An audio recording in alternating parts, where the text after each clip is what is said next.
So I think Mhm. Tokyo Drift Yes. is a movie with not Paul Walker. You know, that was one of the first things I picked up on too. That not Paul Walker, but one of Tim Allen's sons is in the movie, and I Yes. thought it's a bold choice. Bold Yeah. choice. That's right. As you know him from other classics like Jarhead. Oh yeah, I guess. Wait, was he? He was in Jar. Okay. Yeah. Lucas Black Yeah. is the name of the guy. Yeah. Lucas Black, the actor. who I was gonna. That's cool. I'm sorry, Nick. You were supposed to lead. Keep going. Oh my god! X-Files, Chris's favorite. It's also his favorite childhood movie, Our Friend Martin.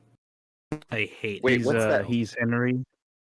What's Our Friend Martin, guys? Really quick, just as a tangent. Oh, okay. Like, Okay. I'm gonna cut the bit now because I want to join Nick in explaining what Our Friend Martin is. Okay. Our Friend Martin is a animated movie. Okay.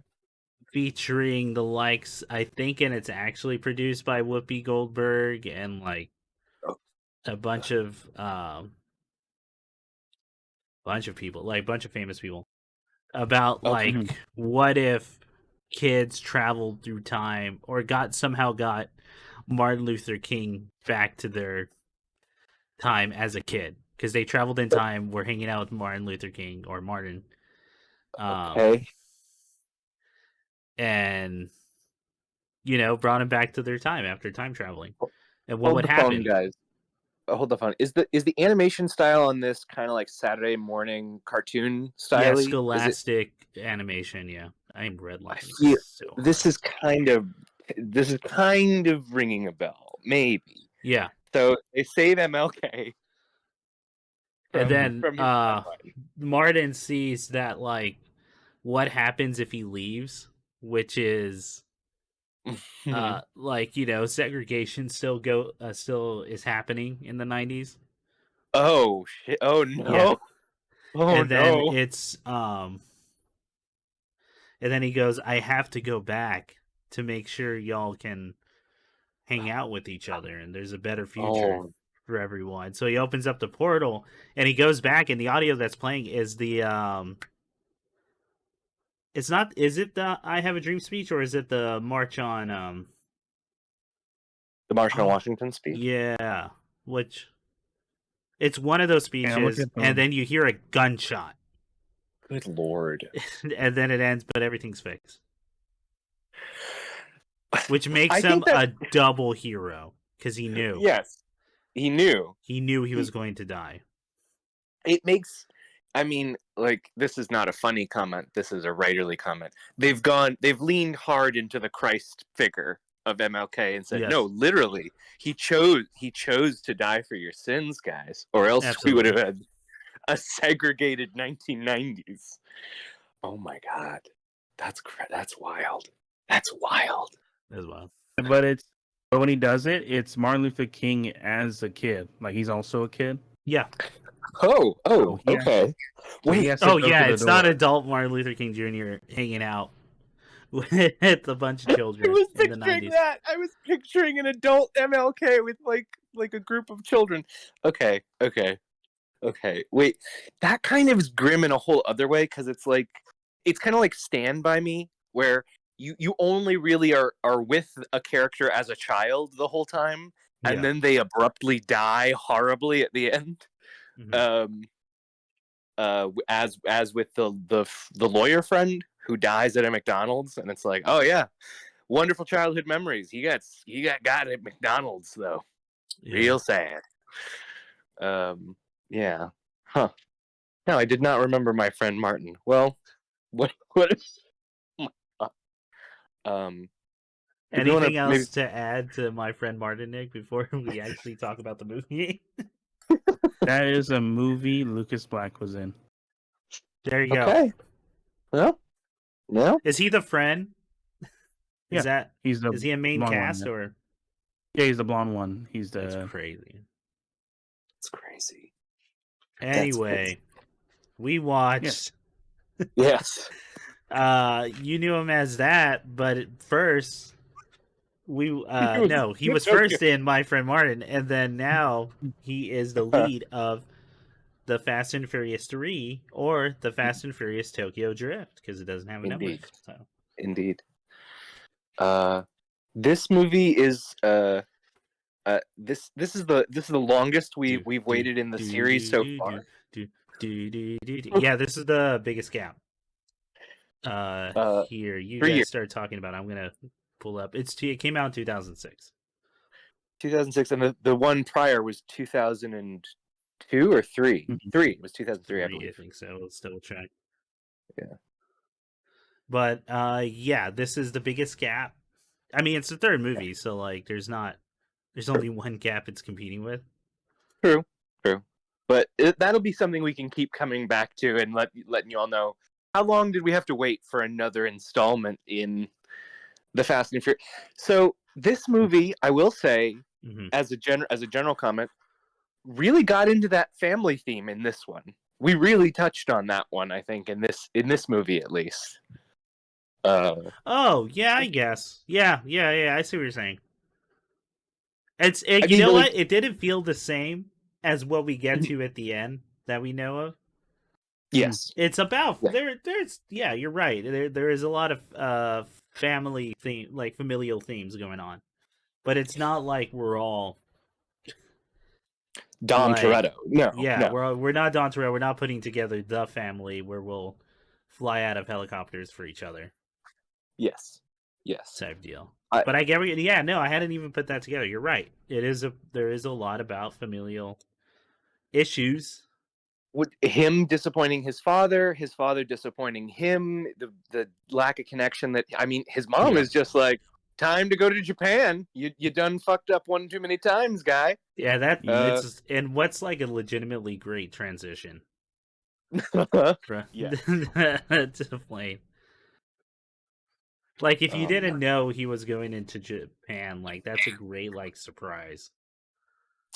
Yeah, it's because it's so out of left field, and there's so much I want to talk about. So it's a 3-year gap. It's a 3-year gap from the last one, which is 1 year longer than the previous game. Yeah. Yes. Oh my god, this came out in June. As June? Well, the same. Around this, which is when the other 2 movies came out. Okay, so these are summer movies blockbusters through and through. Yeah. Well, yeah. Where do we want to start with this one, guys? I mean, the opening. We could start with the opening sequence. A darn good chase. Well, before we jump ahead, yes. Let's talk about everything we knew going into this piece. Okay. Ian, what did you know going in? So I had really only gotten what you told me about the Tokyo. Okay. Like, I remembered watching it, and I remembered that it, in my mind, Tokyo Drift and Hamlet 2000 are almost the same movie, in that there's like lots of shots of industrial spaces with a really green filter on it. Yeah. And that did happen. There is a lot of shots of like super green filtery. The only other thing I knew was that you had told me that there's a character that dies in this, and thus it chronologically doesn't make sense. So we got to talk about that character also. We've got to talk about that. We will, but like, we can also save it for when it stops making. Well, and when, because Nick was like, okay, asking me questions when we were watching this, when in the timeline this is, and I said the far future. However, if we're taking into account, like, we just watched the 3rd movie in this series without knowing like what's ahead. There is no timeline. I mean, well, you can assume it's just this. Nothing has been established yet, and you have to assume that your choices of assumption, I would say, are either that it's happening chronologically after the first 2, or like my assumption with that last shot, and we won't spoil it yet, but okay, so this is happening before Fast and Furious 1, when he's just out and about, and because the movie doesn't really explicitly say it's happening this year or anything like that. You're right. Mm-hmm. Yeah. So but that's to like address that there is going to be a timeline established later. Yes. So What sorry, about what you else? guys? Oh, Nick, what did you know about Tokyo Drift before watching this movie? Everything. Cool. No, I knew about Yeah, someone we watched little the bit. most, I think.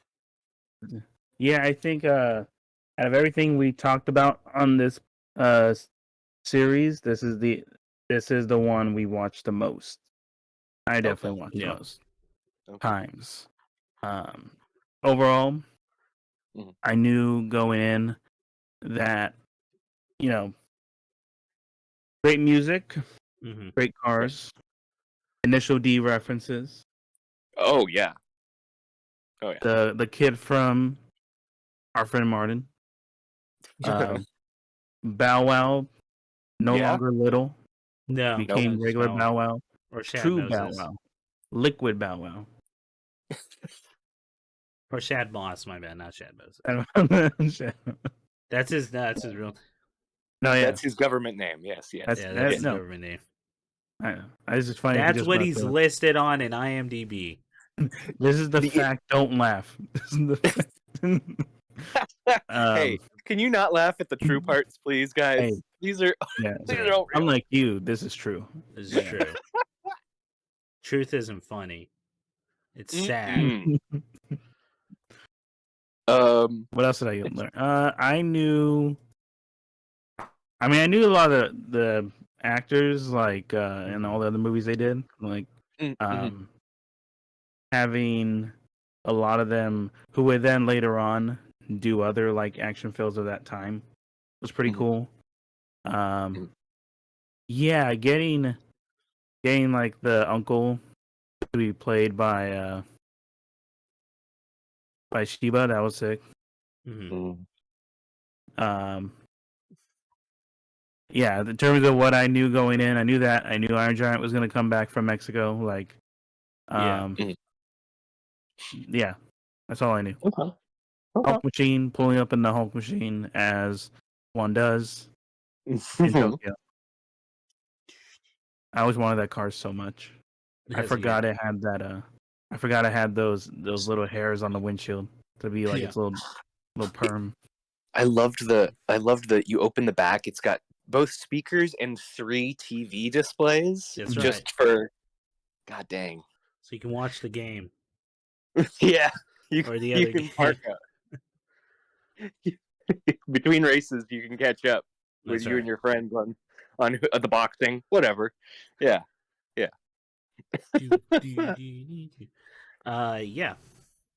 Anything else, Nick? I know that in the timeline, this is the future. Yes. However, I also knew going in that right after this film, we are going to get into the tune-in arc of Fast and Furious. We're now going to get into the new era. Oh, okay. Shippuden. It's the Shippuden era. Can I ask you a question? Okay. Can I ask you a question? Never. Okay. Well, it's a bad thing you're on this podcast then. No. I'll go for it. You're in my custody now. You are my hostage in this. No, but how many of the new ones have you watched? Like, or what? I guess we never asked the question. Yeah, how many of the Fast movies have you seen? I've seen up to Fast 8. You've seen up to Fast 8? Dang. Yeah. Okay. Man, I didn't know that. Okay, so like, so they never do another huge jump again, or like? Well, we're gonna find out, Chris, as we watch through the films. Okay. Well. Okay. You're gonna get that. Go ahead. You're gonna get that answer in Hacksaw Ridge. Hacksaw. We have to also. That's a part of the Fuck. franchise. Yeah, I have to watch Hacksaw Ridge. Isn't it part of the franchise? A lot of I don't characters fucking know. actually Is it, come Nick? out. Well, you said in the beginning we have to watch it. Okay. I asked you Hacksaw if you could. Ridge? Yeah. What are you talking about? Isn't that part of Fast and Furious? I don't know. I haven't talked to anyone about Hacksaw Ridge ever. No, not Hacksaw Ridge. The one with Dwayne and the guy from. Hobbs and Shaw? You're calling it Hacksaw Ridge? I'm sorry. Oh fuck. Yeah, with Andrew Garfield served in the war. No, it's when the priests are coming to Japan and they're trying to convert everybody, and then there's the helicopter attack. Yeah. Oh my god! Yeah, man. Fuck, that's funny. Yeah, Hobbs and Shaw went to Japan, saved everyone without killing anyone. Hugo Weaving is there. They're fighting. Yeah. Hey, Mel Gibson's there, and Mel Gibson's like, "Well, we have to murder people." I can connect them both. Hang on.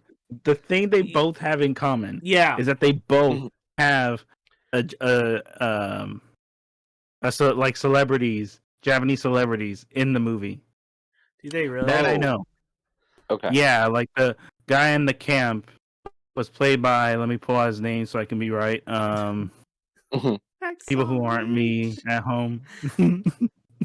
I haven't talked about Hacksaw Ridge, I think, in maybe over a decade. Like, why would you? Why would you? Exactly.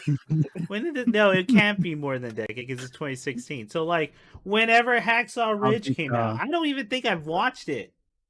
I just know it's a Mel Gibson thing with Hugo Weaving. Yeah. Wait, what? Hacksaw Ridge was a war picture. It had the guy from The Office in it too, right? That's the same one.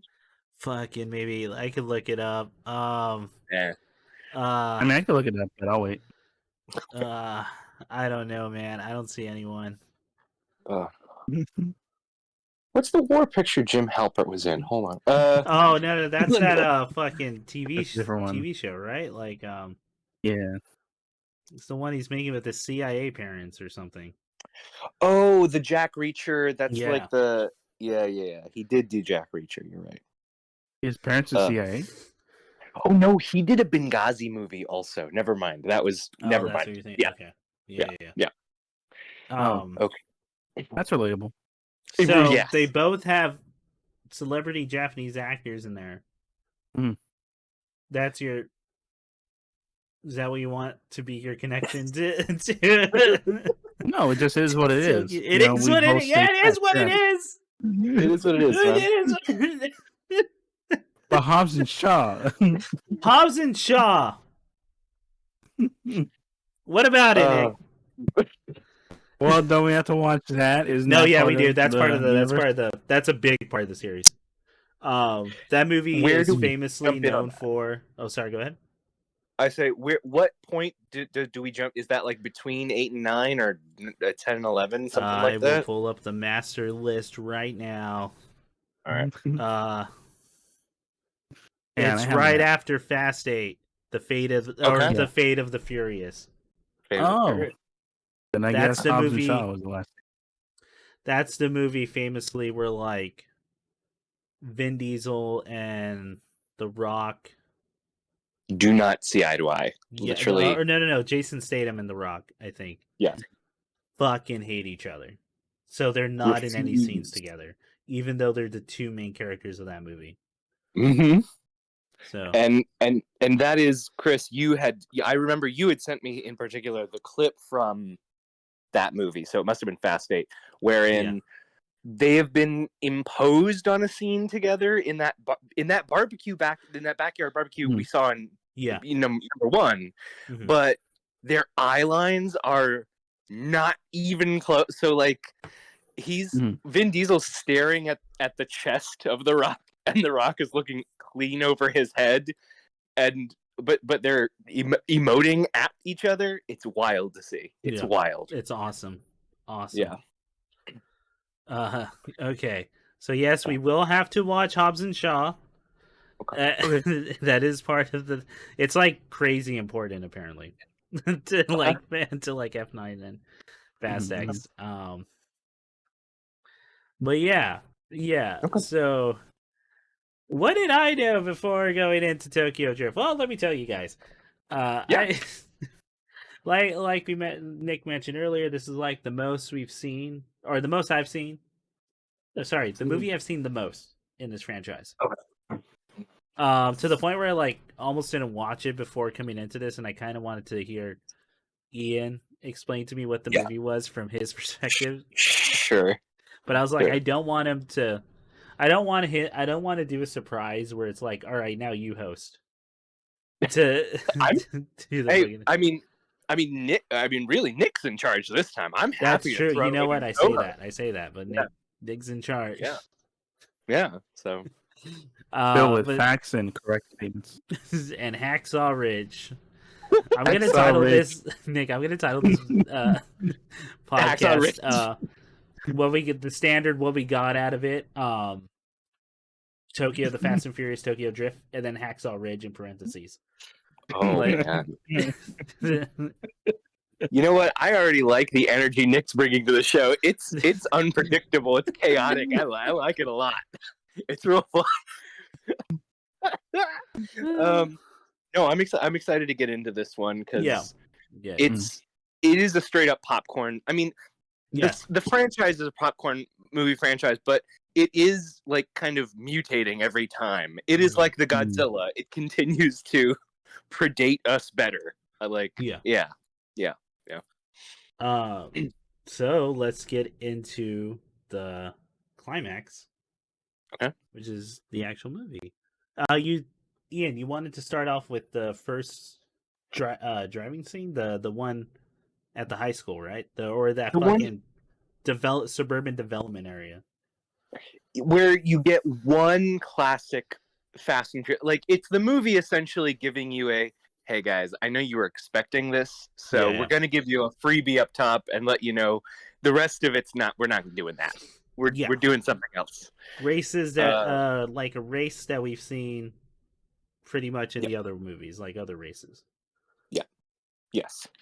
American Muscle versus the import car type deal. And you get your classic. It's so crazy when I was watching that opening scene. Tell me, guys, if this relates to you at all. But there's a scene where he challenges Tim Allen's very bad son to a race, and the jock's girlfriend is like, I thought you fucking loved me. No, I thought I thought you loved me. It's such a wild line. And then that face he gives looks like so much worry. Like, oh shit, I guess I have to do it. I guess I don't love her. Oh, maybe I don't. He's just maybe that's...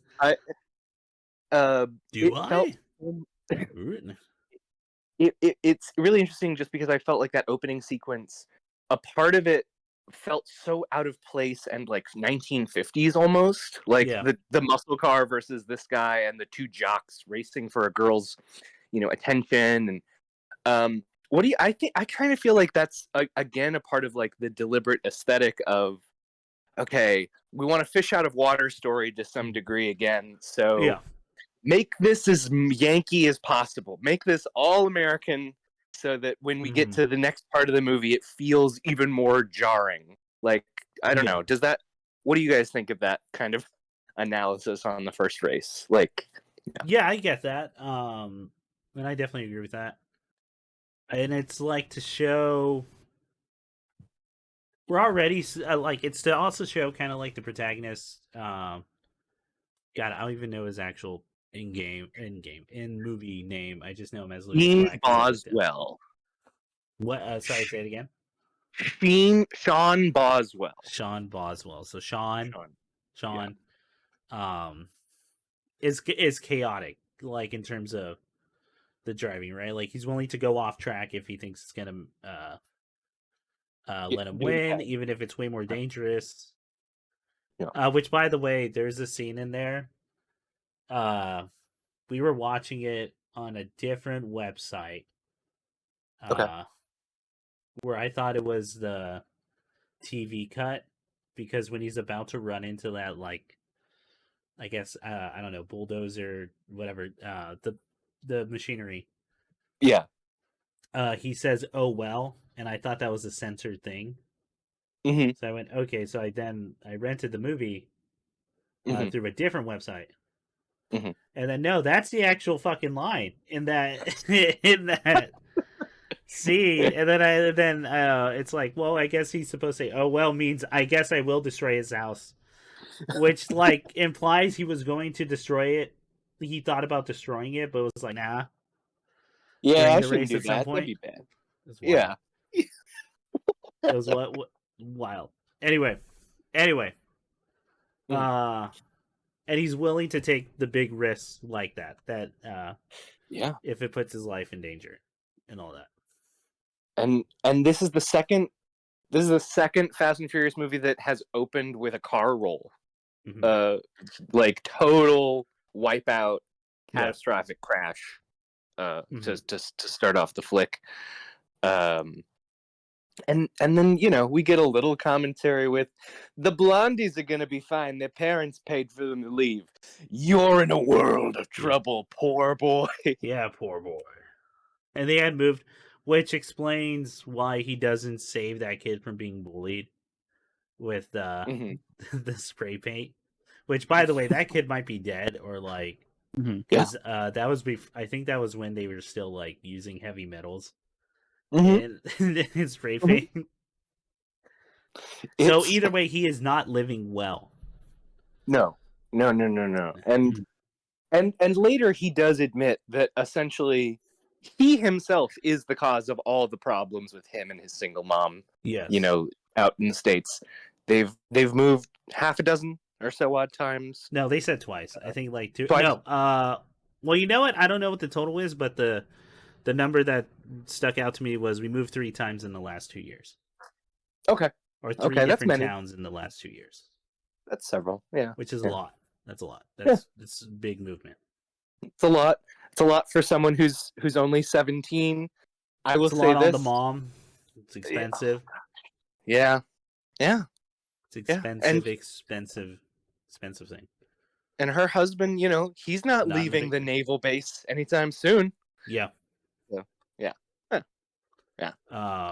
And there's obviously like no it's their only, even if no, I don't even think they're married. I think they're divorced at the time. They're just sharing custody. Okay. Or at the very least, there's no real connection going on with the mom and dad. Well, this movie has in common with the other Fast and Furious, which is, I think it's not until about 40 minutes in that we get a scene where Sean and the girl he's interested in sit down and kind of give us a whole, here's my backstory and motivation. Why I'm doing this, what's going on. Yeah. So consistent on their part. It's far into the movie. It's like after the hour mark, I think. Yeah, it's quite long. Where they go on happens fast. Like, well, these movies do go boom boom boom pretty darn quick. I agree. But it still does hit the thing of like, character tells their tragic backstory to the other character in a car. Yeah. Yes. Okay, before we move on to Japan, I do want to ask you guys, because we went I always hate revealing like stuff we did growing up on these things. But we all went to the same high school, so we know how can you all, because I'm always like super curious about how schools are portrayed in movies for whatever fucking reason. This high school, how close to your high school experience does this high school come off as? The American high school? Yeah, the one at the beginning of the movie. The one where the intro is playing. Let me say this.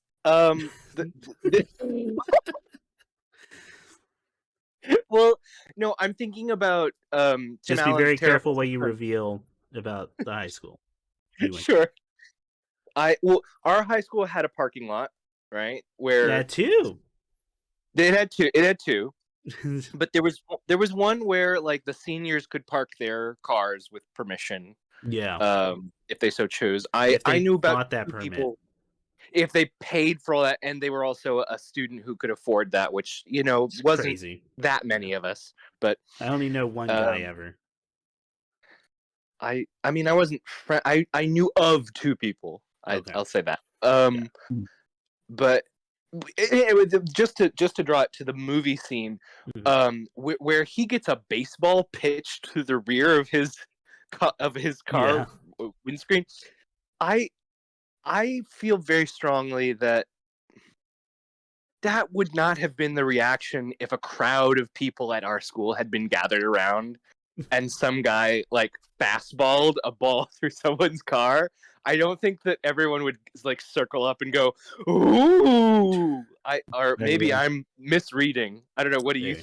I don't think that would have been the response. But I always feel like I'm a bad person to ask these questions because, like, I don't remember much of high school anymore. One, I'm so old, but two, like, so much shit has happened since then that all just kind of becomes a blur. So people can tell me stuff, and I'm like, yeah, sure, man, I believe it. Right. I mean, you're like that now. I know, I'm like that now. That's what I'm saying. That's what I'm saying. That like people can tell me that about high school, and I'll be like, yeah, sure, man. I don't fucking remember. Yeah, I don't know. I never stuck around for that stuff, or I would hang out at different areas. It was never the parking lot. The parking lot is where you went away from because there's too much fucking people like leaving. Yeah, I think you're right because everyone's trying to leave and get out. It was also where the drop off and like pickup area was. And so there's a ton of adults there at the same time. Like it's not just kids, it's a bunch of parents, family, whatever. There's a lot of parents, there's a lot of family, and if you're at the one of the two parking lots, you're within a line of sight of the police station also. Yeah, so, that too. Yeah. And we had a ton of security. Yeah. Never had the metal detectors. Never had those.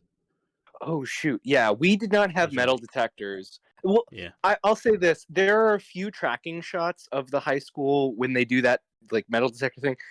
These students did feel the at least the costumes and all that felt authentic. I was like, okay, yeah, that's what I've seen dudes who no. Well, no. Wait, you mean like the football uniforms and shit, or like I'm thinking about the football uniforms, and then there was like a handful of dudes with like mustaches, shaved heads, and really long white shirts. Yeah. Like there's a lot of dudes like that look like that. Yeah. We never had fast food purchasable. McDonald's. Oh my god. Yeah, right. he's eating like a burger or like he's fast food. And I've always heard about schools having that. And I was like, wow, that's crazy. We don't have that shit. Yeah. I was just curious. That was my thing. Well, without saying it, I can say that like I think that students who go to our school that we went to, they've got like fast food right across the way they're allowed to have, I think. Yeah, so if I don't know. Yeah, because like the only students I can think of are like students who had those break periods in their senior year to do it. Right. That's because it's your break period. You don't have to be on campus until like back. Yep. Right. Which was also kind of crazy. But yeah. You didn't have a baseball thrown in your windshield? Not my windshield. In my clavicle. I was saying this all connects to not Paul Walker's experience. Yeah, to not. No, I was just curious because I'm watching it. I'm like, wow, this all feels so far away from me now that I don't connect to any of it. Yeah, none of them. Even back then, none of them I found to be that case at all. It's kind of weird because most of the movies I saw, at least stuff I was watching, was movies of, I guess at best, the whole metropolitan like white collar thing, right? Like with Office Space or like stuff like that. Yeah. In your 20s, you work one job and then in the city. But that's honestly it in terms of like, I don't know, none of the high school stuff. Maybe because like by the time I was in high school, like none of it was completely different from like the 2000s movies where it's all 2000 where it's all like one building, or the 90s where they film that's all another thing. Yeah, it was never one building. God no. I don't know how high school, like it has to be a small town in order for. I don't want to say how big our school was, but it was a big school. A few hundred, I'd say. I'd wager to say. It's so much. I'll let you know later. I'm trying to pat around how it was. I have a fun fact about the particular year I went. Oh, okay. Yeah. Definitely. But yeah, I think you put it a good way, Nick. Yeah, I can't think of anything. You know, it's the closest of all. You know what? How do you feel about this? Barbie. Not in terms of high school, although I think they're in high school. Yeah. But it looks like middle schools I've seen and been to / worked at as well. Oh, that school is a real school. Yeah, that's a real school they shot at in California. Yeah. Yes. That's the closest one I can think of off the top of my head. What do you think, Nick? Yeah, I think that I always say, well, in terms of depictions of high schoolers at that time, Moonlight. Yeah, that's a good one. That's a real good one. God, yeah, I still think about that chair scene, but yeah, I think there's that. There's forgetting the M. Night Shyamalan one where it's the Pay It Forward, or it's like, is it just called Pay It Forward, where it's the teacher, it's with Kevin Spacey. Oh, yeah. I don't think I know the one. It's a Kevin Spacey. I don't think I know what you're talking about. Pay It Forward. M. Night Shyamalan. Yeah, sorry. It's with like Kevin Spacey, and he was like a burn victim, and he's a teacher, and then like the kids, and I don't know, where they shot it, like I found it like, oh yeah, I've been to like school like that where it's been like open. Is it Unbreakable? Oh, I think it's Unbreakable. Okay, because there is a movie called Pay It Forward. Okay. No, it's not Unbreakable with Bruce Willis. No, Nick, you're right. It's Pay It Forward with Kevin Spacey and Haley Joel Osment. Oh, Haley Joel Osment. Okay. Yes. Okay. Oh, that wasn't M. Night. That was Mimi Letter. Okay. Okay. Gotcha. I have no idea what impact. Oh, go ahead. No, I said she did Deep Impact. Oh, I'll joke about. Classic. Wow, wild. Oh my God, that's his burn makeup. It's not even that bad. Whatever. Okay, now I'm already not believing the premise of the movie. Would it be? I don't watch in high school. Would it be really, really bad taste to have a film like that where it's like someone's villain origin is that they're burn victim, and then everybody's like, it looks fine. What do you mean? I don't get it. I don't get it. Maybe. Okay, so my thing is coming from, like, there's that thing in movies where they'll say they're horribly deformed, and everyone's like, you're horribly deformed, and you shouldn't be allowed in public. And then it's like they have a slight scar or something. Yeah. And it's not that bad. That scene from Ready Player One being like the worst example I can think of. Yeah. Oh, I think I know I know who you mean. Yeah. That's what I'm talking about, right? Like, yeah, I didn't know. I couldn't even tell he was a burn victim until like they said it. Honestly, I thought he just aged. I thought he had like a James Olmos like face.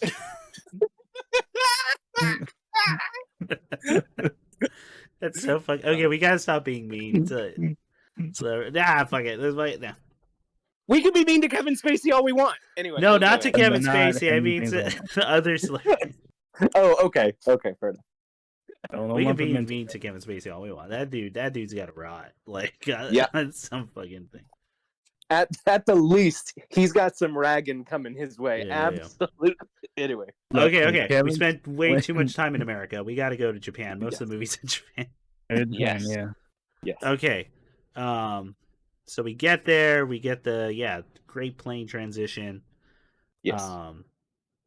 Great shots of the city. In fact, like one of the cool things I think about this movie is that the city very much is a character of itself, and they're trying to I'm trying to think for someone who's watching the first two movies going into this one and how different it is. Very different from the first two. And trying to establish the world he's in. And also to an audience that probably it's gonna be, I don't know, how do you guys feel about this statement? Where I feel like today way more people know way more about Japan and Japanese culture than they did in 2006. Right? Like it's wider audience and deeper knowledge. And granted, I know I'm kind of saying that walking in circles where people know a lot about Japan and other countries for that matter, but I mean on the general, how do y'all feel about that? Nick, what do you think, man? I mean, yeah, I mean, it's totally different context watching it. And also, I mean, it's weird because then this becomes a thing of, well, we're kind of pretty much seeing the product of those efforts in the 2000s. Yeah. And a lot of those interests sort of showing more and more sort of bleeding in more and more to American media and Hollywood. So, I mean, because there's comic examples at that time, but for Hollywood films in which they are just using more looser references to they're not naming names. No. Yeah. They're not pulling names or anything from anything. No, but I do agree. Yeah, it's definitely way more interest, way popular. Yeah. Mm-hmm. So it's kind of good. cool. I want to tell you. Oh, go ahead. Sorry, finish. I'll tell you. I want to tell you, people that the joke of people like anime now or have it way better than us. Liking it back then. Oh, they absolutely do. I don't. They absolutely do. And I was I'm even later than this movie, for the target audience, right? So, yeah. No, I agree. I think so. I think it's which is a good thing. Yeah. Right? That's progress. But it is different, man. Than what it used to be. I think that this movie is kind of coming up in a cultural moment in America, and you guys kind of basically alluded to where we were getting an appetite for Japanese stuff, and there was a lot of curiosity about Japan, and man, this is a lame reference that I'm pulling, but I'm thinking about right after FF2, but before 3. Austin Powers 3 was set in Japan also. Was Austin Powers 3? Oh my god, it is. Yeah. When the fuck did Austin Powers 3 come out, dude? 2003. Wow. Wow, so that's before. Okay, well, there's some differences in approaches. But I think it's for the same market, ostensibly. It's bringing white people audience. in, a white American audience who's like, hey, are you curious about this? Or does your little brother think that an Inuyasha is a thing? Maybe you should watch this flick. Watch this. So I mean, I think there's a part of that. I was also going to say, just to the I agree with you, Chris. I think that Tokyo is really well characterized in this movie. It's one of the that you're kind of immersed in it, same as the character. You're kind of with him on that. I mean, right? In my head of thinking of the audience that would be watching this, right? And in its attempt to, in its success at drawing kind of this continuous what's the word? Like visual theme, I guess, throughout the series. Like Yeah. you don't. At least I'll speak for myself. A lot of movies I see in Japan, you're focused on kind of the Manhattan aspects of Japan, the big shiny electric, vibe, and that exists in this movie. But this movie also focuses a lot on like the labor area, the docks, the warehouses, the underground places, and I don't think I've seen a lot of kind of the industrial parts of Tokyo where when we're entering the city, we get that beautiful shot of like rows and rows of warehouses, and it took me back to Fast and Furious, sorry, 1, and it was like, oh, I was about to okay, say it's a parallel, but you're in a different country now. yeah, exactly. Because most of Fast 1, you're right, is in industrial areas. Yeah. For those races, which works a lot, but as opposed to Miami being like a weird thing. Okay, so he's in there. That's like I said, that's one of the things I like about this movie is that you're kind of with that character because that main character Sean, like, should be. I'm watching. I'm like, there's a very like tight line he's walking, where it's like I could just like find this character 100% boring. Yes. But they do that out of fish thing is charming, and I think it works because you're also like fully immersed in that world at that moment with him. Yeah, the accent helps, but like he's also like he's asking good questions when stuff happens. Yeah. No, I think it's a good protagonist. It's not quite Paul Walker first movie. Yeah. But he's up there. Okay, so we go through. There's a lot of just like, you're figuring out the racing scene, which we get to the first rival race in the in the movie in the building. How'd you all feel about that? It was a great way to kind of set the stakes, and again, like Sean is representing the audience mostly, and so the movie kind of takes pains in the first act to say, nah, we're not doing any of that shit anymore. We're not doing any of that stuff you want anymore. You have to learn our new thing. And so like I think you're kind of primed to think like, oh well, he's the protagonist. He's gonna be smoking them and like rising through the ranks. Maybe he does not. He sucks straight away, and he has to does not know how to drive in urban areas. No. I mean, I thought it was an interesting way of also kind of introducing folks to it. I will say that the movie continues its kind of issue with jargon babble of like there's the scene in that scene right before the race. It's just like people talking like wild, like, oh, these carb rods are super tangy or whatever, and it's like, okay. What do you guys think of the race, though? I would argue, Ian, yeah, that's to appeal to the Fast audience who fucking loves cars, and by this point, they're in. Like the car people are in. Yeah. So sure.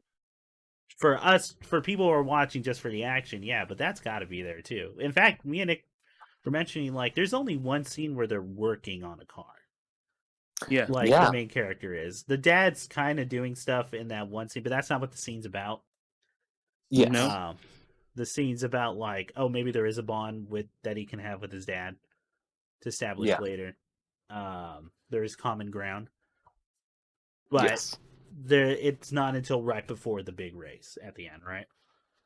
Yeah. As opposed to like in 2, I think Paul Walker's constantly working on cars like in certain scenes. Where he's pulled away from it. And then like 1, there's so much focus on like working on cars, but also the technology that goes into them now. Yes. Like in the advent of NOS. Yes. For that scene. But I get what you're saying, but I think it also helps introduce those 2 characters who end up being important, although they're never taking main stage. Okay. They're important side characters. But I get what you're saying. I only bring up any of this, Ian, because I feel like that's gonna. What do you guys think? Is it gonna appear more in the movies or is it gonna disappear? The jargon, and we call it jargon, but that's actual car shit that people know, right? Yeah, I feel like the movie that goes out of its way to kind of like what's the term I want, like deliberately occlude the like what's the most complicated way for me to say this rather than just saying, oh, I'm going to change the oil, it needs a nitrous boost, that kind of thing. Yeah, but I think that the movie, like we said this in Fast and Furious 1 or 2, like cars are kind of magic. Like there's like this cars in this franchise are like the Harry Potter ones. Like I think there's a degree of that also to it. Yeah. Like I think and what the audience is getting out of that is there are people who like that feeling of kind of being stupefied, of like, wow, I don't know what they're saying, but that sounds real cool, guys. Sounds like cars. They sound like they know what they're talking about. Exactly. I think that's the feeling they're going for, Ian. Yeah. Yes.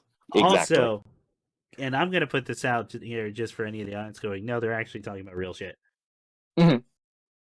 When you don't know enough about a piece of technology or how certain things work, it does appear like fucking magic when you get to high level stuff. It does. So that could 100% be on us, baby. Like, if we were watching a movie about people making TVs and they explained how cathode ray are like work. magic, man. Yeah. You ever y'all okay, we all know we're all so used to flat screens. Y'all should look up how a fucking cathode ray works. Yeah. It's crazy. It's 3 colors mixed in a jar, basically. It's a vacuum. In your TV. That static that you hear that you tune to a dead channel. By the way, it's pulling channels from the air. Yeah. It's all around you. That's the decaying of the universe. Yeah, I was about to say, if you're missing that, you're hearing a star die. Yeah. Yeah. It's fucking crazy. It's crazy. TVs are wild. Yeah. Anyway. How do we feel about the race?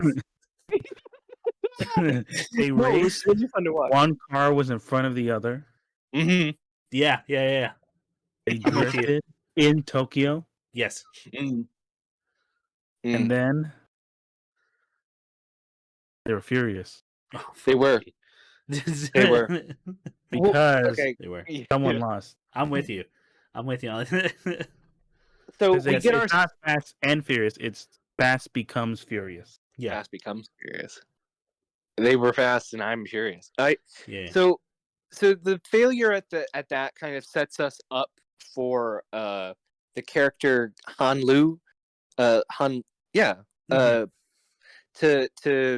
help out Sean learn the ropes, but also, perilously get closer and closer to the Yakuza's control over the racing circuits in the area. Yes, which is only tangentially. It's the nephew of Sonny Chiba. Yeah, is kind of it. Is kind of the thing. But they do have their finger in the pot because, as we find out, it's like, it's part that comes with the territory. Yes, comes exactly. With the territory. We get close to Han. Which after the race, which Sean loses badly, like definitively. We get him in that like bathroom scene where he gets tossed out, or the bath scene. Yes, because he's trying to make up for the car he totaled, and then Han taking a liking to him, as we later found out he likes. He sees his character, right? Yes. Which would be, kind of like building up to the idea at the end, which leads to like Sean making that choice at the end to do the race. Part of it's got to be like, well, Han believed in me. I gotta do that, right? He's dead now. I gotta ask you guys about that because narratively, I think it's fascinating, and I want to get your guys kind of take because It's very anime. it is very anime-esque, and it's interesting. It's what I thought was kind of fascinating is Sean starts the story as being a troubled teen who cannot stop racing and keeps getting into trouble because he won't stop. But then at the end of the movie, the resolution to the issue is, I can't stop racing. I have to keep going. Which is it's interesting just in that, I mean, he has changed, but I guess it's more of a reflection of his motivations for the race have changed, and versus just for the thrill of it, right? Yes, exactly. He's doing it for honor now. He's doing it. Well, he's doing it because someone believed in, that he could be a better person, right? Yeah. Which is Han, or saw something in him that he necessarily didn't see in himself. Yes. Okay. Yes.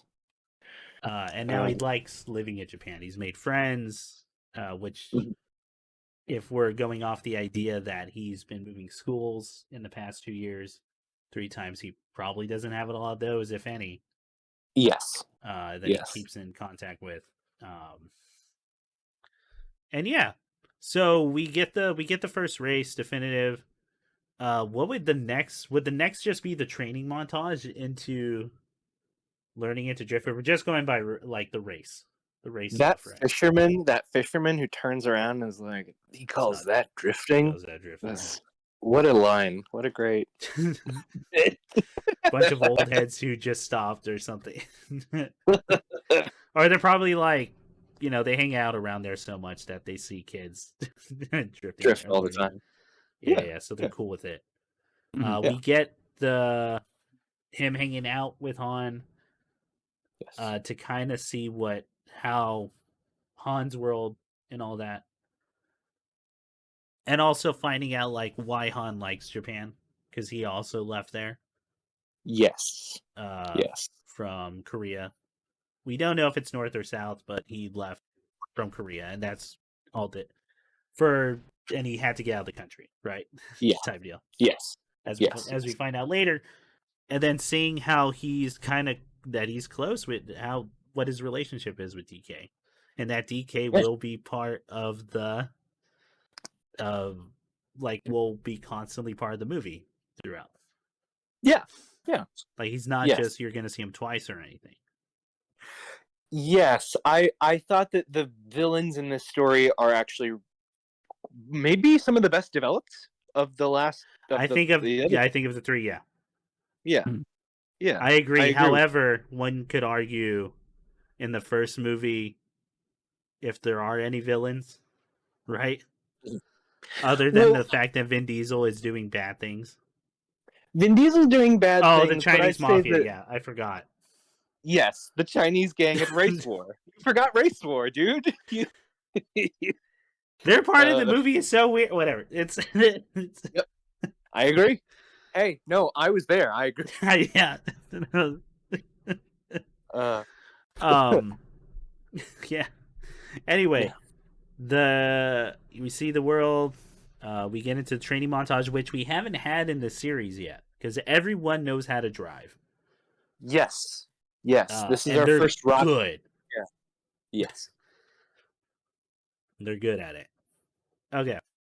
So we get into. Let's just skip to the only other shot I want to mention that I think looks really good is when Han's walking through buildings. It's a very similar shot to Yakuza 4 when you meet the police officer. For anyone who knows that scene, but like how different each little world is in each room. Yeah. Are you thinking about the club where Lil Bow Wow is talking about? Yeah, short weird guys get a shot because nobody else. Short funny guys get a shot. Short funny guys. Yeah. I did like. Yeah, that's right. He got Snickers and a chat up line. That's what Bow Wow Snickers. Yeah. In America, he's Little Bow Wow, but in Japan, he's Bow Wow. That's right. He's leveled up. I have a question about Bow Wow later that I want to ask you guys, but we'll see. We'll get back. We'll get to it. I like him. Oh. Okay. Yeah, no, I like him too. But let's just go into the big race. Sure. Oh no, sorry. We get the mountain thing with where she the girl. teaches him how to do that. Yes. Yeah. The love of drifting, not just like learning it to be good, right? Yes. But like where the art is. Where in a very nicely shot like thing. Oh, I was gonna say one of my favorites is it's because when they do it together, there's like a line of 4 cars drifting basically in unison. Am I thinking of the right scene? It's nighttime and yeah, absolutely. Beautiful scene with actress Nathalie Kelly playing Neela. How do we feel about her? I mean, she's super interesting. She just doesn't have a lot happening. Yeah, with her. I agree. They give her a lot of background, and wow. I don't know. The way she delivers some of the lines are so weird to me. Like to the point where I feel like she may have dubbed them after. Maybe so. Lip sync, because like there's some I'm like, wow, that kind of doesn't match the emotion going on in your face type deal. I remember like registering early on, like, oh, the love interest is the one not Japanese girl in this movie. That's right. Okay, and they make a joke out of that. They do hang a lampshade on it. Yeah. So she's established as being just Australian. That's all we really know about her background, as far as I remember. And she has like a very grim backstory with something that, like, she had lost her parents. Is that right? And she was adopted by the Yakuza. Something Wait, is like that what happened? I actually don't remember. Nick, what what's your background? This is the one scene I went to the bathroom for, and Nick was like, they're giving her background, right? Yeah, because the entire bathroom experience was in the middle of her giving her backstory, and they're doing like back and forth of, oh, I like this thing, I don't like this thing, oh, you like this thing too, we also don't like this thing, and they're doing like the initial D, like drifting through the mountains, like while they navigate not only the mountains but their relationship. So you get like see that kind of poetry. That's why you're the host, man. That's it's barely visible, like Kevin Spacey's scar and Pay It Forward. Barely visible. Her thing was like her mom died, her dad wasn't there, and then the nephew's grandma takes her in and raises her, and then he's like, oh, you be selling your body if my grandma didn't save you, therefore we should make out. Like, yes. So I mean, I think the actress is good. She's just got kind of not a lot of places to take it, in my opinion, with what's going on with the breakup. Yeah. I don't know how I feel about it, because there's scenes where I'm like, that was weird. It was a weird delivery, but whatever. Well, sucked me out of it. Maybe this is something I at least feel the need to like lampshade again, just because I don't know, I'm a weeb. There's a scene. I'm a real buzzkill. Because when we get introduced to Neela the second time, we meet Neela in the classroom where Sean knows no Japanese. Yeah, and she's a kind of sympathetic character based on how she responds. Now tell me if I'm wrong, guys, but I believe we then see her again sitting on the back of a car in the race in the first drift race. It's her coming out of a car. Yeah. And there's like again kind of mimicking the Michelle Rodriguez shot. She's wearing like a mini skirt, and we get basically like a quick up shot as the camera pulls up and then comes up to her face again. It's like yeah. That's what that was. And then it's her talking about her car, I believe. So she also knows. But then again, she doesn't talk about her car until way later, which I do like the line of, "Hey, how come I've never seen you drift. And he's like, well, you never asked. I'm not Yeah. important to this. Nobody No one's asked to race me. the car.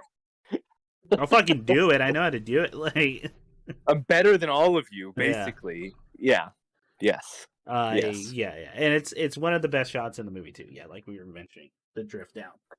The 4-car drift is beautiful to behold. It's a really nice shot. Well and it's the synchronization of the drivers. It's amazing to watch. Yes. Yeah. And then we quickly escalate. Now that everything's been established, we quickly escalate to DK coming in beating up Sean. Yes. Because he's been around his girl. That's right. She breaks up with him. Yeah. He gets even angrier. Mm-hmm. And then I Furious. think that's when Sonny Chiba comes in, right? And is like, yo, your partner's stealing from me. Yes. Stealing money. Yes. And then that's where we get the crazy chase scene, which may be my favorite part of the favorite race in the movie. Oh, where the doors come down and they all scramble and they all start just hitting each other. My favorite is when that dude jumps in front of the car and kicks it and is like, "Yeah, what are you gonna do?" And then he just drives forward. I love that bit. I love just like, what's your plan, man? They start driving, and then we get me and Nick talked about it. It might be the most impressive shot in the movie, which is them drifting through Shibuya Square. Yeah. The busiest sidewalk in the world, as Nick pointed out, and then through all those people. He drifts through the crowd in Shibuya. That was the most impressive shot for me. That's like the last movie where all the cars come out at once and no one's crashing. Yes. Yeah. That was the most impressive thing for me, from a technical standpoint. I would love to know if those people are real. If those are... I'll pay the franchise this compliment is when the effects are real, I think it's very easy to the effects that are real you can tell and they're super impressive.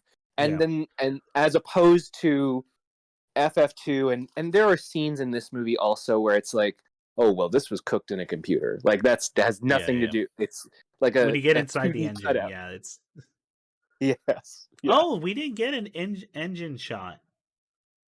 No, we got one engine shot when he rips the Japanese one out and puts it in the American muscle car that his dad's been. Remember? No, but you know what I mean. You know from the first two movies when they show NOS injecting. Oh yeah, no. Into it, then you follow it and there's fire and shit.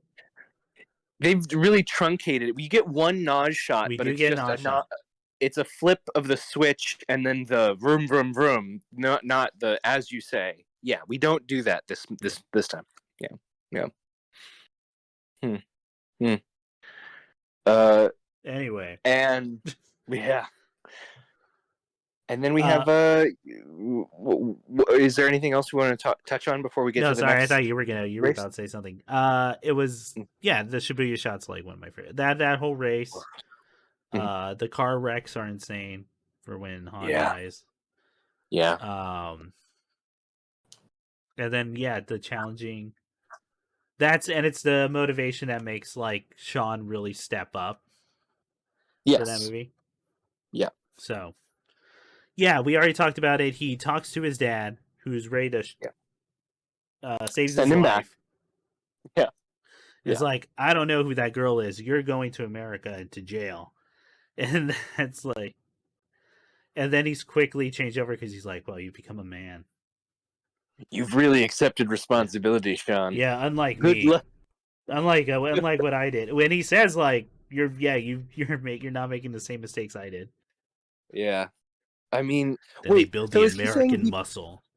His Sean's dad joined the Navy. I'm sorry, go ahead. Sorry. He joined the Navy to get away from that woman. That's right. What he's saying, essentially. With all the seamen, yes. To escape the demons. Give me the Siemens. I'm gonna just torque this car and learn how to shoot on a boat, I guess. Anyway, go ahead. Went on the boat. Anyway, he goes to and then we build up to kind of just because I know I'm like fast pacing these, but I'm looking at the time. Sure. Then we get to the final race, which is down the mountain. Mm-hmm. After we do the building montage we were talking about, they hadn't done yet. Yes. Which is them all getting together and them like running the track over and over again, which was really cool. Yeah. Yeah. And just finally pulling it off. Yeah, and then we get to the final race. How'd you all feel about that one? I just wanted to say the build up, like the acting that we get in that back room where Sean is offering his like apologies and he's like, I want to do this the honorable way, etc., etc. It's great. Very good. It's very believable. It's like, yeah, no, I would take that on. Yeah. Yeah, exactly. Yeah. I like Sonny Chiba's reaction of like, well, then it should be easy, right? If you're yeah, you did it once, then go for it. Do it. Come on. How'd you feel about the actual race? About the what? Oh, sorry. Go ahead. I just didn't catch that. About the what? Oh, the actual race, the last one. I mean, it's really amazing. I don't know, Nick. What did you think of the final race, man? Man, he got fucking wrecked. Like it's a wreck. Yeah, he gets. And of all the losing, right when the winner wins and the loser loses. Man, yeah, this was, out of all three of them so far, that was like the most brutal one. And he lived. He lived. But there was a cool shot where it looked like Sean was gonna be the one pushed over the cliff. Yeah. There's some really good action shots in this.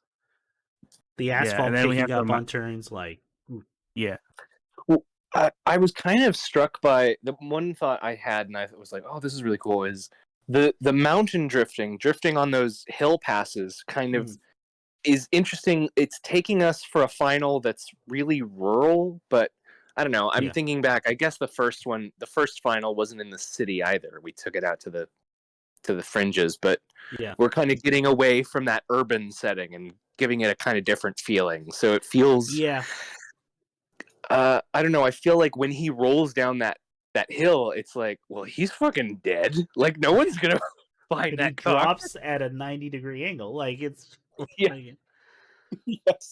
like he's fucking dead. Yeah. I do like that surprise shot of him coming down from the sky because Sean was going so fast he was able to meet him at gravity, the guys. Yeah, dude, that's peak disrespect there. Peak disrespect. I like the shots where they're all transferring between phones to live stream it. I fucking love that. Yeah, that's cool. Yeah, that's cool. It's all flip phones. It's all flip phones. All flip phones. Flip phones are still cool, man. Anyway, so there's some parallels to the very first race in the movie, where like they're just kind of like wailing on each other towards the end. Okay. To kind of do that. That's like the only thing I can kind of think of. Because the car wrecks are really different. Yes. Yeah. There's a lot more emotional weight to this one. I like. It's a great race. It really is. I think the only thing is I'm so impressed by the feats like in the last one, the chase through like the city. Yeah. They seem so crazy to me. Like like I said, that Shibuya Crossing one is nuts. Yeah. I do wonder how they got because I feel like those extras are real. They're not just generated, but I'm wondering how they did the shot. How did they do it? Yeah, we would have to look into it because I could also believe if they're like standees or something. Because they're going because once you're in the car and they're doing the thing, they could be going so fast. But I'm talking about we're talking about that like top down shot, right, where they're going through. Yes, and you're like, exactly. I will say this about the movie. This is we haven't mentioned it yet, but this is directed by Justin Lin, who would be the director for the next 3 of these movies up to Fast 6. So we're going to be with him for a while. Okay. Yep. With screenwriter Chris Morgan, who will be writing these movies up until Hobbs and Shaw. Oh wow, Yeah. that's so many Fast and Furiouses. Yeah, he's the solo writer too. Oh wow, okay. All So right. that's really crazy. So Justin Lin directing it. So the shots are very much like yeah, like we said, there's a lot more just great close up action. And one of the things I think that's impressive with this movie too is when people crash, they fuck it, like you feel it. Oh yeah, it's devastating and it's He's very physical. Yeah, Yeah. he's really good at making it bad. That crash at the beginning, like the very first race into that cement like tunnel right down the middle of the car, I was like, oh, they're dead. They died. That looked like that car split in half. That's crazy. I mean, he's as dead as that guy who got run over point blank. Like that guy, Yeah. I don't know. Okay, so back to the final.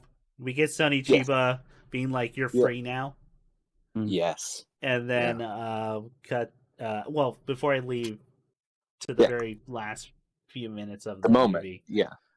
Nick, anything else you want to add about this? How'd you feel about this racing?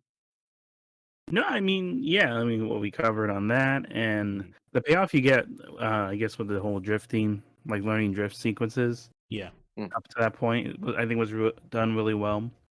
Oh yeah. The only thing I was wondering was like, how can they tell what's happening on their tiny phones? But maybe that's just better on internet the phone than us. Oh yeah, Japan. They got the good one. They have the good internet. Mm-hmm. Oh, okay. Nick, it's that level of internet that like made them believe everyone had this level of internet. Yeah. But we're like decades behind. You know how in the last movie there was a girl who had a living AI in her car? There's just better technology, and there's weird robot claws that can disable you. Oh, like, yeah, we haven't forgot brought that about back that. yet. Yeah, I forgot about that thing. That magical weapon. The police have. Anyway, yeah. Crazy. It doesn't harm people. That's nuts. It's nutty. It's crazy, man. But I'm sorry, Nick. Keep going. No, I mean, again, it's a cool action movie where cool things happen and cool music, and you know, I don't know. I'm more excited for what it's gonna set up for Fast 4, and I'm very excited. Which glad you mentioned that, because now we're at the ending. We're back at the parking lot. Yeah, and we're all hanging out. Everyone's having a great time. Our 3 non-Japanese protagonists are there having a great time. Yeah. And then, someone's came here and they know Han. And there's some Spanish lyrics going on. Yeah. Music and American Muscle shows up. Vin Diesel. Somehow from Baja California to Japan. Yep. And he brought his car with him. He's a felon. He's a felon. Criminal. He's an international felon. Again, we haven't hit the rest of the movies. We haven't established a timeline yet. Yeah. So for all we know, he's on the run in Japan. Great movie. Okay, so now that we've seen all of it, how are we ranking this? Well, you know what? Let's answer this question first. What did we get out of it? What'd you all get out of Tokyo Drift in our falling action? Nick, what'd you get out of it? I got out of it. Yes. A movie starring not Paul Walker. That's right. Having a reunion. The audience is having a reunion. Yeah. Yes. That's a good way to put it. Through Lucas Black's character. Yeah. Seeing Vin Diesel go from Baja California, crimes there, to crimes here in Tokyo. Right. Big crime. And I do remember in the theater I was in as a kid, how they just lost their shit. Yeah, they just. I just remember like how loud it was when Vin Diesel showed up. Oh, okay. Oh, Like it was, yeah.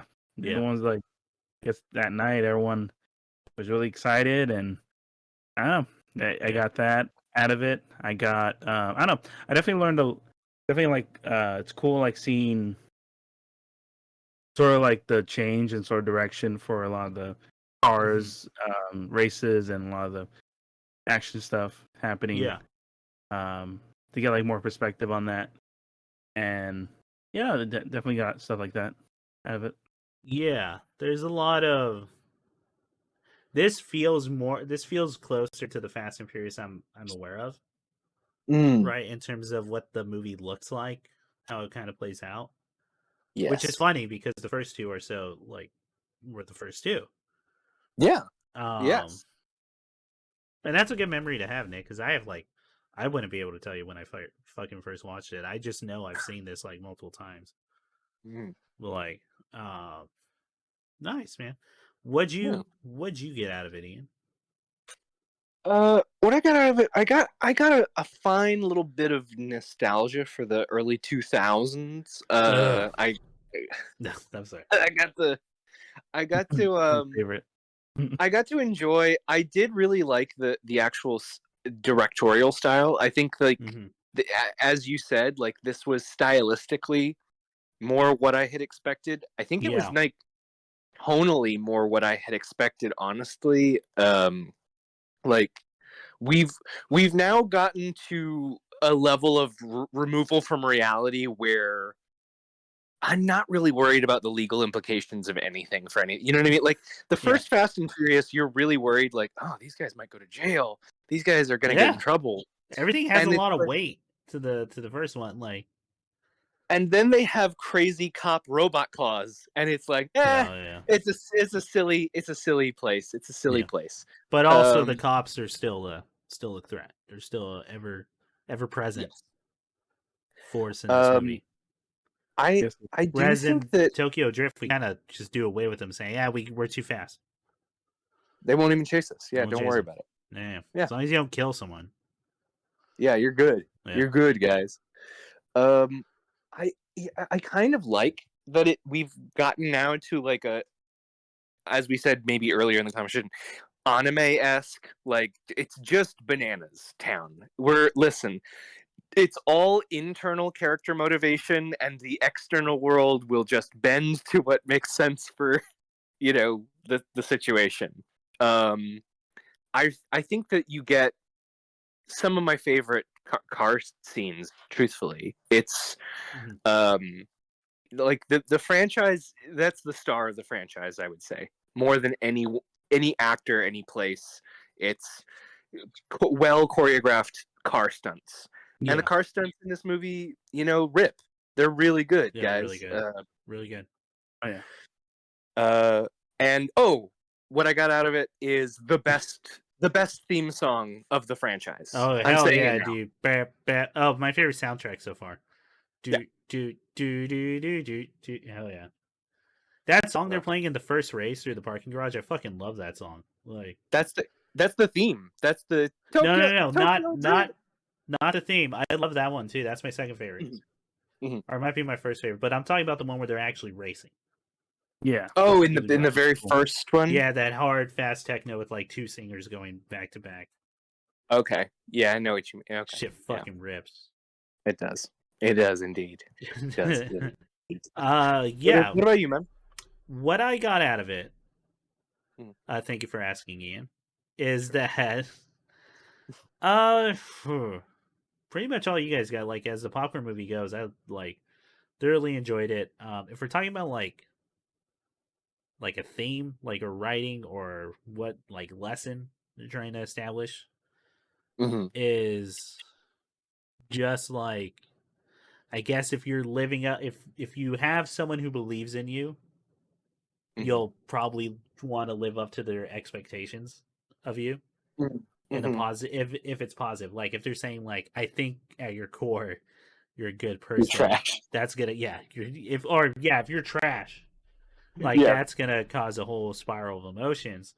Yes. But if it's someone you've come to respect, you like how they're doing things, and they're like, I think you have good character in you, they're gonna want to live up to that, and that can be like a real changing thing. Because now we can assume like, Sean is in charge of that whole parking garage because DK's gone. He's DK. He's DK now. Yeah, he's DK now. And Han's gone, so he's got to be in charge of that whole thing. Yeah. So it's a fast step up. Like if I which leads to the dad wanting to help too, because he's like, yeah, he's gonna be taking responsibility for his actions type deal. Yes. As opposed to at the beginning where he's like, all right, that's just another race. I want to ask you guys really quick, because I just now had this thought. Is the implication that he's taking over that little piece of the Yakuza pie then? Like he's running bets and then dude, I didn't even think about back? That. I doubt they would let him. Right? I'm sure they got someone else collecting. Because the only reason I ask is because, like, well, yeah, if DK is dethroned and can never return to Tokyo, and his bestie is exploded, did he take over both those gigs? No, there's no fucking way they would let a Gaijin come in. You raced so good, you will replace my nephew. You want the more boring. I know the more, but you're now part of the family. No, the more boring, like thing that I think would happen is like, no, there's just Sean's not going to be doing all the stuff Han does, which are all these side like gigs and everything, or side hustles. He's probably just doing the race meetups and all that, and some guy comes in, takes a cut if they're making money. Yeah. Type deal. Which I don't know why you would want to charge people if you're bringing in Yakuza stuff. But anyway, so we got all that. We got all that out. Before we get to the denouement, I want to ask a couple quick questions about the franchise, because we're now 3 movies in to our year of the Fast and the Furious. Yeah, it's crazy. How are we ranking them so far? And quick reasons why. Don't go into a whole spiel, but like quick. Like I think this is my order because it's blank, blank, and blank. Okay. Type deal. You guys want me to go first, or y'all have one? Please, sir. Have at it. Okay. I'm not quite sure. This can both change. But I think Tokyo Drift is still my overall favorite. Okay. However, close in second is number 1. Okay. The reasons being, we all know I like kind of like the older school style of movie telling, into like twisted for modern stuff. Yeah. Plus, I really, really like how they do the characters in that movie and lead to the very final like car sequence with the truck. I love that truck sequence. It's beautiful, man. Yeah. And everything that's going on, all the characters' motivations, where people are at emotionally. Like the last part of that movie I love so much. Yeah. Compared to a lot of others. So like it might eke out past Tokyo Drift. However, I think go as an overall package, Tokyo Drift's my favorite. Okay. 2 is last. 2, as we kind of established, is kind of a mess. Yes. With people who obviously don't want to be here. However, that car scramble is like legitimately oppressive. Yeah. Especially with all the cops on, and then when you get to all the cops on the freeway, it's cool. Yes. However, I'm not. All the actors, as we kind of established, are like seem like they're phoning it in a lot. Yeah. Of the times, except for oh my god, our sidekick. Paul? No, not Paul Walker. Shoot. Who played Ejectocito. That's what I used to call him as a kid. I know. I'm trying to figure out the actor's name. The guy from Barstow? The guy from Baby, I think it's like Baby Boy or something. Tyrese Gibson. Tyrese Gibson. Who is the highlight of that movie in terms of charisma. Yeah. I mean, he's the most charactered character, as we said in our last one. Way more than Luda. Way more than Luda. Okay, so that's my current ranking right after just watching Tokyo Drift. This might change. I was kind of surprised how much I liked the first movie. Okay. All right. How What about about you, Nick? Yeah. I think rewatching these, Yeah. I agree with Chris of having much more of an appreciation for one and what they were able to pull off for in terms of the whole truck heist and just how well they're able to like escalate that. Yeah. To not only that, but also it then peaks for the characters' arcs, and you get these cool reveals to each other. Having that layer of tension. I think story wise, I like one more. 3, I think as overall package, I agree. Yeah, it's probably the best film of the 3. Yeah. Okay.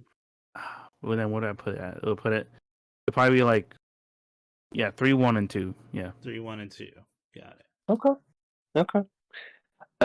I'm gonna go 1, 3, and 2 for my ranking. I agree. I think 1 is probably a stronger overall package, a little bit more polished performances, like great performances in 3. It's the best villain. I agree with you. Best villain, super well developed. And I mean, I think that they're kind of edging each other out by a hair. I would probably agree with Nick, but it would be boring. So to be honest, very close to what you said. Yeah. But yeah. No dice. No cigar. agree with that. Okay. How do we feel about now rank best guest rapper? We had Ja Rule. Yes. We had Luda. And we have Little Bow Wow as part of the team. Out of the 3, how are we ranking them? Ja Rule has the best line. He does. He has the best line delivery out of all 3 of them. Yeah. You can't top almost that. Makes up for everything. It almost makes up for the fact he's only in 2 scenes. 2 scenes. Like, Luda is there. Luda's there. Bow Wow is actually Luda definitely has a lot more character than Ja More character. I will say that. More involved. Bow Wow had like, I don't know, he had his own arc and like showing how he survives or like how he. Yeah. Bow Wow's fun. Yeah, I think he's the most fun character. Okay. I don't know. It's tough to beat Ja Rule, and the Those Monica. lines are crushing it, man. Yeah. Monica's famous. That's a famous line, and it comes from. It's so good he samples it in one of his own songs. Yeah. No one does that for their own songs. Therefore, best one. Yeah. Fuck yeah, I might have to agree. Bow Wow's a close second though. He was the most charming, I think. I agree. He had a really fleshed out, like grounded person that felt real, whereas it did feel like a real person. Hey, you know what? Luda's there to help. Yeah. Sorry. Well, go ahead. What? No, I was saying Luda's kind of there just to push the story along, and then the Bow Wow is like, he has does have an arc into, but it's okay. It's not much. Yeah, it's a wisp of it's a suggestion of an arc. Yeah, it's very light. Yes. Yeah. I will say this to all 3 of them: they are acting really well. Yeah, I agree. They're really bringing it. When they get screen time, they're doing it. They are doing the job. So, All right, that's it for my questions. Should we just go straight into the denouement? Sure thing. All right, if y'all had to recommend something in this section called the denouement, what would you do? What would you recommend to the listener to check out if they liked Tokyo Drift?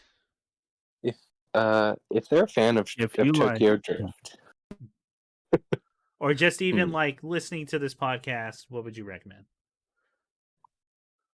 Like they had listened to this episode, they're now here at the end.